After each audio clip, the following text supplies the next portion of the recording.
Pero acá no gana el más inteligente.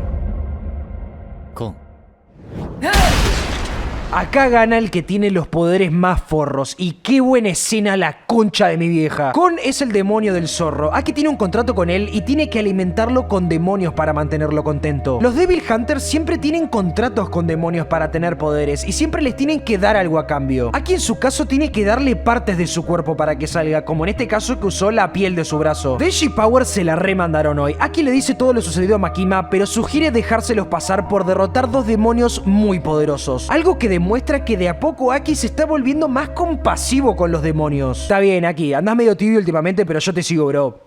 Por cierto, Power va a vivir con ustedes. Acá también nos damos cuenta que Makima no solo manipula a Denji, a Aki también lo tiene bastante cortito. Obviamente los dos se llevan del orto con esta tipa, que es más ciruja todavía que Denji. Ni siquiera sabe apretar el botón del baño, la sucia de mierda. Pero Power todavía tiene algo pendiente con este pibe.